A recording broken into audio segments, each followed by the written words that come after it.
hear us live. I don't know what's going on. Um, y'all know sometimes this I can't control all things, but I can control what I can control. Again, I won't be re-recording this one though, y'all. I promise you that I won't be re-recording this one. If you catching it on TikTok, you got it on TikTok. Otherwise, I'm sorry, but not sure what was going on, but it was apparently muted. Y'all don't miss the whole 30 minutes of that part of that show, so maybe y'all can catch the last 30 minutes. That's all I can say. So, hello, Cornell. How are you? How you doing, ma'am? I'm doing great tonight, ma'am. I heard a couple of, heard you a while ago, giving a shout out, and, acknowledging me, ma'am. So, I wanted to call in, ma'am, and say thank you very much, ma'am, for all that you do. Well, I appreciate it. It's look, I'm just doing what I feel that God has laid on my spirit and in my heart to do, and He gave me an outlet. He gave me these these platforms, and I'm just trying to be that change that I desire to see in this world. I can't sit by and see things happening and do nothing or say anything about it. That's just like a hypocrite. So I cannot be a hypocrite and see these things going on and do nothing about it. No, it's just like I just can't do it. You know, Yes, ma'am. when you're passionate about something, you believe in something, you give it your all, you do what you can to make things happen. So that's what I do. All right, when I get off of here, I'm going straight into a prayer call. So I'll be going into a prayer call at 9 o'clock. I got to jump off the prayer call early because I have a 9:30 show that I got to go do. See, when you be about God's business, and I hardly ever get tired, because I don't operate on my energy. I operate on the energy that and the power that He placed in me. That breath, that breath that He breathed in me. But I've been talking for the last 30 minutes. Those over here on Twitch, I mean over here on TikTok, have heard me talking for the last 30 minutes. So you're here. So please, I want you to share a little bit of what you would like to share on tonight. I was just sharing with them that you were one of the individuals that is in the process of transitioning home. Um, Cornell is in a program. He has less than 20 days. Um, Today, um, it is 20 days before he will complete this program. And then they have 21 days to release him. So within the next um 41 days, he should be a free man. He should be on this side of those walls, and y'all won't have to just hear him on the podcast. Y'all will be able to see him on the podcast. He'll be able to join Shanette in the studio, and they'll be able to do what they're doing. Um, I'm excited because he is someone that plans to be out in the field. He plans to be out on these courthouse steps. His work does not stop. It just begun, y'all. It is going to just be beginning, because now it amplifies what he is doing is going to be amplified, because now he's going to be a free man. He's going to be able to walk up to these people, and he's going to be able to have conversations with them, and he's going to be able to, you know, um, to get some things straight, to get some things right. So Cornell, I'm gonna move on out the way. The floor is yours to share and to do as you please on tonight. Well, yes, ma'am. Thank you very much, ma'am. Saying that, ma'am, I want to, go back and start off where I found that a man can be wrongfully convicted of a crime they did not commit. And, I've been in and out of prison since 1978, ma'am. Okay, and, I was guilty of my crimes back then. But then in 1991, I came to prison, and my next door neighbor, he was telling me that he was innocent. And I was like, there's no innocent people in prison. He said, man, I'm innocent. I did not commit my crime. It's a rape case. He said, man, I didn't do it. I said, well, show me you didn't do it. And he showed me a time card. And the time card said 11:30 p.m. PM. And that's the time that he was at work. Well, he showed me a police report saying 11:30 something p.m. So he couldn't have been two places at the same time. Well, as I got deep into this guy's case, ma'am, I come to realize that this man was actually innocent and that he had had a 60-year sentence and he was in prison already serving 14 years in. And it really touched me to know that people can be wrongfully convicted for crimes they did not commit. But it was hard trying to find help for anybody to get involved. The American Civil Liberties Union, the NAACP, all these advocacy groups who claim to help people like us, well, they shut the doors on our face. But I never stopped. In 2000, matter of fact, they came out with the DNA law. So what I did to help this guy, I filed a DNA motion to see if I could get this man a new trial. Well, they granted the motion and gave him a DNA test. And come to find out, the man was actually innocent of the crime that he said he didn't commit. So this opened the door for a lot of guys to be able to come in and try to prove that they're innocent. Because DNA is 99.99.99%, which means that you did not commit the crime. Well, is there any other way that you can prove that you're actually innocent without DNA? Well, since that time, ma'am, it has been discovered that our system is packed with corruption, robbery, DA favoritism, double billing, evidence fixing, and corrupt. This is bad. But how do we fix that? So now the question is this: what is wrong with our criminal justice system, and how do we fix it? Who's responsible for fixing these problems that we have? Because we have way too many innocent people in prison who don't have nowhere to turn for help. Our governments are not even acknowledging these people. In Dallas, Texas, Dallas is the #1 city in the state of Texas that has the most wrongful convictions. Then you got Houston. Then you got San Antonio. Then you got all these other counties where people have been wrongfully convicted and overly incarcerated for crimes they did not commit. But now then you got the Texas Law Party. Well, innocent people are being convicted for a crime somebody else committed. Being sentenced to capital life sentences and having to do 40 years from 16 all the way to 40 years without the possibility of parole. So how is this possible that an innocent person who was just accidentally across the street get charged with a capital murder case and didn't have nothing to do with it under the Texas Law Party? Well, now we got the 3-strike law. We got all these laws in place that the government has placed upon us to be convicted for these crimes, but these crimes are not being proven beyond reasonable doubt. Indictments are being falsified. Arrest warrants, people are being arrested without being arrested based upon the probable cause. See, probable cause is the only way that a person can be held accountable for a crime. But we got people sitting in jails right now whose crimes are no good because that was never no probable cause. But who's to say? The government is not going to tell it on itself. Then we got a plea bargain process where kids are pleading guilty every day for crimes where no evidence is being presented to prove that they even actually committed the crime. All they're doing is scan these kids into accepting 20 years, 30 years, 40 years, and 50 years for crimes that were never proven. So our system is basically clogged up with a bunch of corruption. And we need to fix this. We need advocacy groups to come in and get involved into what's wrong with our criminal justice system. Our parole board system is broken. People now here is to complete a program and they're still here 5, 6, 7 months later after making parole. This is sad. So I would like to hope that people that's listening to this podcast tonight get involved. Find out what's going on with your kids. If they tell you, Mama, I'm innocent, look into their case. Look into it. The competency. Kids are not being given competency here to determine if whether they're even competent enough to even go to court or plead guilty. But who's to say? Ain't nobody getting involved. This is why we got a broken system. As of right now, I've been serving 34, 35 years in prison for a crime that the state made me guilty for.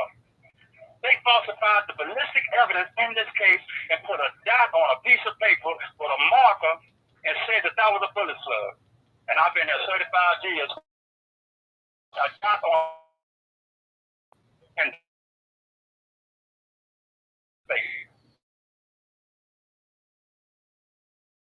so now my fight will never stop because I will always fight for what's right. I've helped a lot of people get out of prison. And they wondered, Mr. Plummer, why come you can't get yourself out of prison? Well, because I'm a political prisoner. I'm the one who's going to stand up on the forefront and fight for your freedom as well as my own. So I'll never stop. I will never get scared of what they might do to me and when they might do it. So I will always be here. So right now, I am a part of Let's Talk About It with my co-host, Mr. Ned Johnson. And we will always be here willing and opening the doors to whoever got a story to tell and who's ever willing to come and confess their innocence and let us, get the public to review your information. So if you ever listening to this podcast, please come and join us on Let's Talk About It. And thank you, Mrs. Angela, for allowing me this opportunity to come on and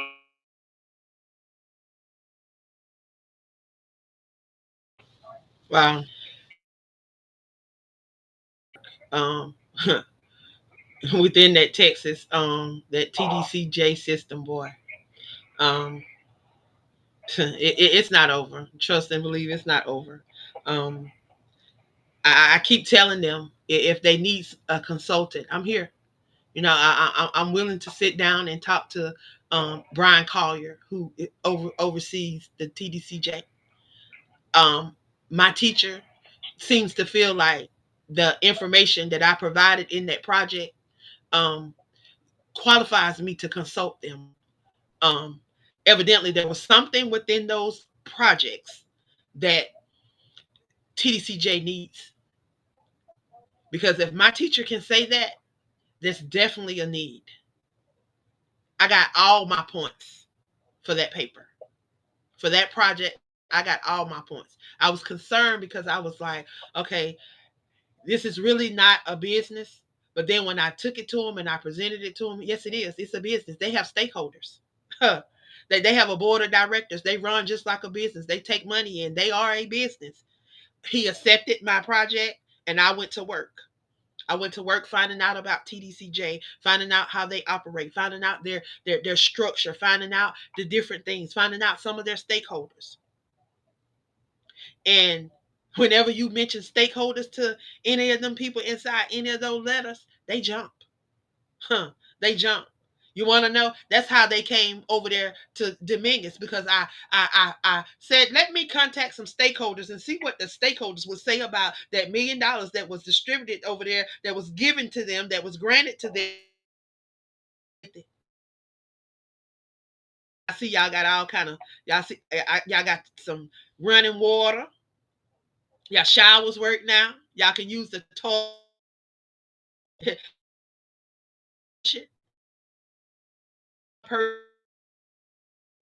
58 people to one shower.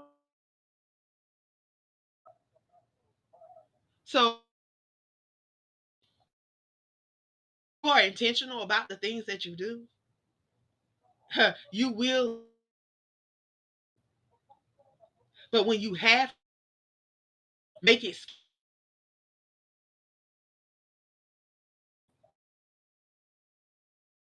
the same thing. Detect it, filter comments. They posted in the comments. Comment. Huh. Well, they always say words outside of what are comments being posted. I TikTok. I am post. I can't control what people post and what people say. But if you can, please watch your comments. Watch your. They don't flag. They don't flag the comments. They said community flag comments detected. So be mindful of what you're posting in the comment section if you would, because these people are something else. If you hadn't noticed, um, one of our accounts is already been flagged. So we definitely have to be mindful of the things that we're saying, because these people are particular. They don't like for you to talk about things that are harmful to others, but the stuff that I see on some of these sites and the stuff that I hear from some of these people, It's because how can one group of people say all of this stuff, but then when one group of people say something, it's a problem. It is always a problem. Like y'all always wanting to shut up us brown people, but guess what? You can't keep me quiet because I don't have to be on these platforms to get my message out. That it's gonna get out regardless because I am who I am and I won't stop. If we got to go stand on the corner and walk up and down the streets and say what we need to say, then that's what we do. That's called freedom of speech. We have that. But all these social media sites want to limit and want to tell us what we can and what we can't say, how we can say it, and all of that. Like they everything around this little country now is becoming like a dictatorship. Like it's coming down from the leader, and it's falling on the people. They want to. It's something else. But now, what do you number 47 saying that all those that are incarcerated, those that have that he talking about deploying them, talking about sending them over to the war. Huh, what are your thoughts on that? And not only that, what are your thoughts on him saying that the juveniles? Not he didn't just say the adults. He talking about those that got juvenile charges too. If you had a juvenile sentence, if you was even sentenced as a juvenile, been in juvenile detention or whatever, between 18, I think it's 18 and 25. Man, the man signed an executive order. What you think about that? And he said girls and boys for the juveniles. What are your thoughts on that? Okay, ma'am. You know what? Look at what's going on. Everybody else's business. We're headed for it. Now, what they're realizing that here it is. We done locked up all the good men, the good fighting men, healthy men. And now here it is. We possibly gonna face a civil war.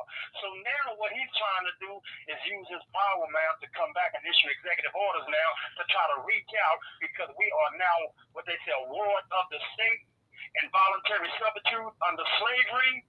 That now we can be used for free to go and fight a war for free. And it doesn't matter our age, starting from what you say, 16, 17? No, 15. It said 50. I think he said 15 to 25 for the juveniles. If you have a juvenile case, not only that, he changed. They have also changed the child labor guidelines. So now these young babies barely can count to 10. Count more than multiplication, they division, know how to write in cursive. These babies don't know how they gonna be out here trying to work jobs if they don't want to go to school, because eventually what's gonna happen is if these parents what they're trying to do is to get all these vouchers so these people can send their kids to these private schools, they can send them to all these other things. So they don't sign the executive order putting the discipline back in the school. So now these folks can touch on your children. These black and brown parents is not gonna have that. You ain't finna be touching on their children. That was the reason why they took it out of control with the discipline. But now they saying that the children are out of control and that they don't want to listen to. Well, when you got all these racist people, children, and trying to have charge over you, you're gonna get some backlash. They wanted to suspend the child because he told the teacher her breath stink. What? Her breath stink. If you look at her teeth look like her breath stink. So he told her breath stink, and they wanted to expel the child, wanted to put the child out for the rest of the year.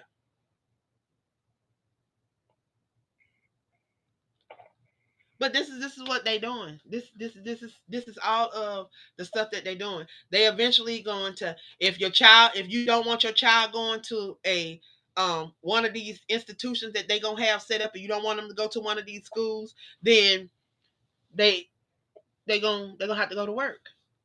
And that's why he said the child labor law. Y'all better, like, y'all need to go look at reread all of y'all that read that that Project 2025. Y'all need to go back and reread it. Read it again.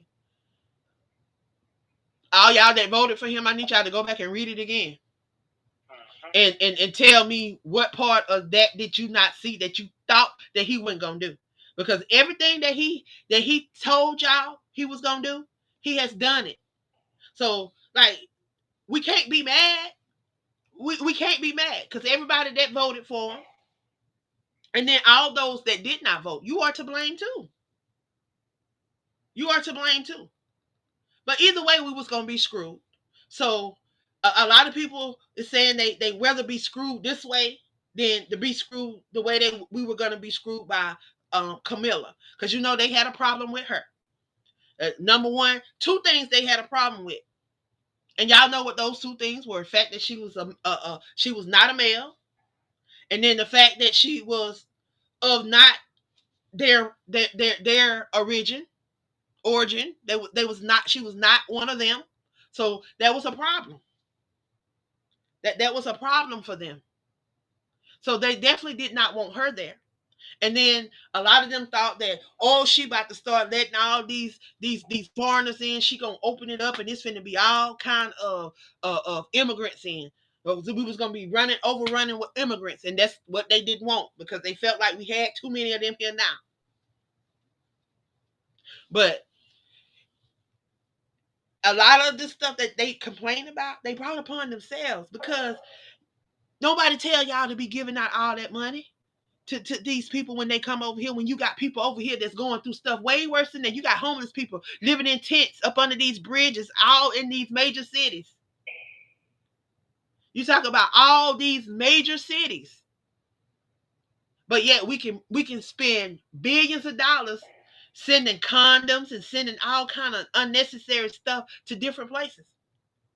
But this is what our government has done, and this is what our government is doing. So y'all better stay prayerful.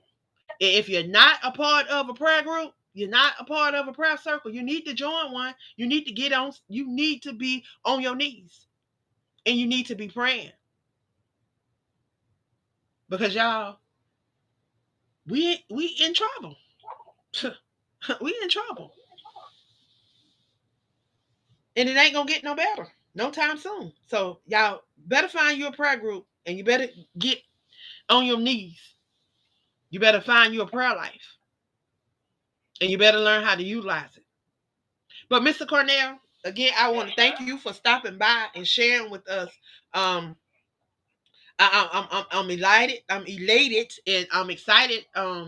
Cannot wait. Them 41 days. I'm counting them down. Cannot wait to see you on this side of that prison cell. And I'm excited. I'm excited for you. I know that you have a lot that you're ready to dive into and to get going. What's gonna be one of the first things you do when you hit that door? Ma'am, the first thing I'm going to do when I hit that door, ma'am, is go give me something good to eat and go give me something good to wear and be able to take a walk on solid ground, ma'am, and enjoy me some fresh air. And immediately after that, ma'am, I am going to be boots on the ground to establish a 2026 Texas tour for nothing but the truth. We're going to fix the Texas criminal justice system. And we're going to fix it by calling everybody out. The actual innocent people, the exonerees, the state representatives, the senators, the governors, all these advocacy groups, we're going to call everybody out. So let's talk about it. We will be in the building. And we're going to do exactly what we're called to do. So, Mrs. Shanette Johnson, thank you very much, ma'am, for having me a part of the Let's Talk About It show, ma'am. Because we're going to do exactly what we're called to do. Advocate for justice, for truth, for accountability, for these things. Thank you very much, ma'am, for being passionate about what you do. And I honor you, ma'am. I honor you, Miss Smith. I honor y'all for what y'all do. I'm glad to be a part of what y'all done because I've learned how to be a voice. I'm not scared no more. So we are inferior to them. We don't have to be inferior. This free country, we have right to any issue. And these issues affect us every day. We are going go sleep at the Capitol if I come and give me guess what I'm gonna have in my hand. I'm gonna have everything that's what's wrong when I come to the justice system in my hand. That's what I'm gonna have, and we're gonna have to fix it. And I want to address this. So thank you very much, ma'am, for having me on your show tonight, ma'am. And I'm always available, ma'am, whenever you need me, ma'am. And like I said, I appreciate you. And thank you too, Miss Jeanette Johnson, ma'am, for allowing me to be a part of Let's Talk About It. Because if we can't stand together for something, we stand alone for nothing. So thank you very much, ma'am, for having me on your show. Well, again, I thank you for coming on. I thank you for all that you do. Even in the midst of him going through, he found time to pour into others, to help other people with their case. And nothing that nobody told me, something that I witnessed for myself. An individual called me to thank Cornell and myself because I helped Cornell with this guy's.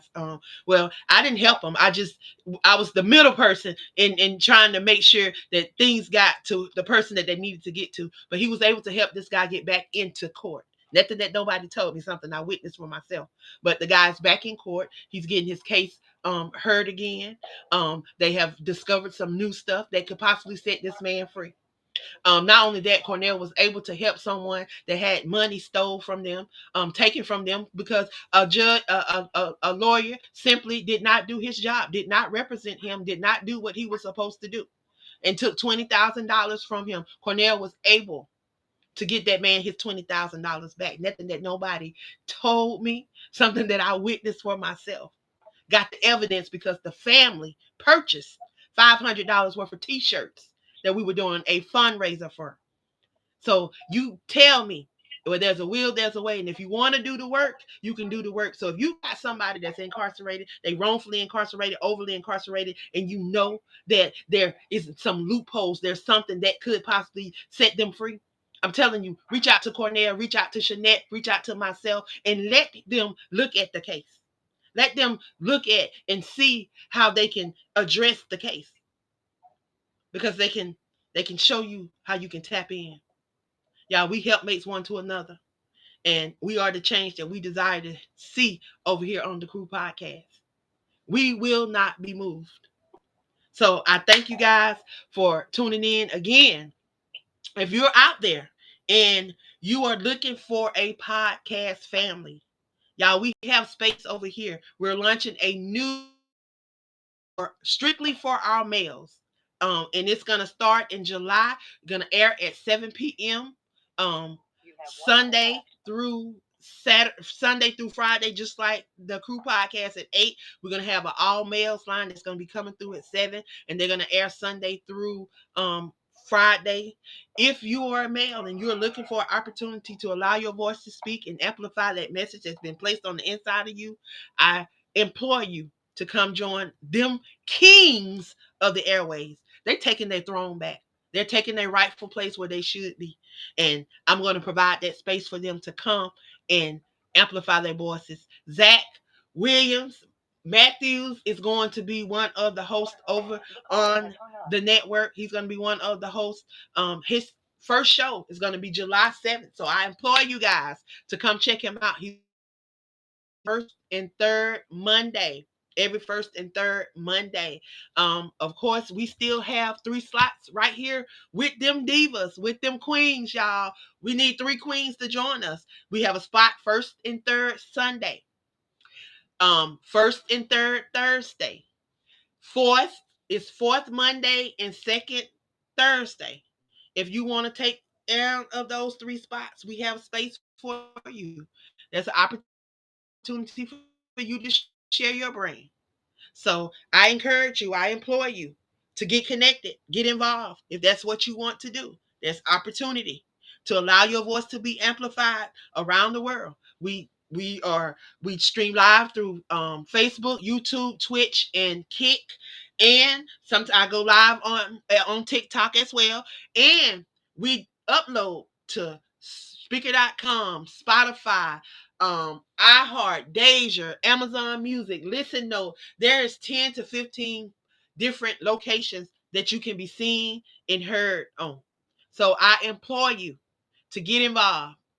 I gotta go, y'all, because I gotta get ready to jump on this prayer call. I got 1 minute to get over there, but I gotta jump on this prayer call. If y'all can, come back, because tonight at 9:30, I'm going live back here again for Walk in Purpose with Angela. Y'all have 3 amazing guests that's gonna be stopping by. So y'all come on back. I love y'all. I appreciate y'all.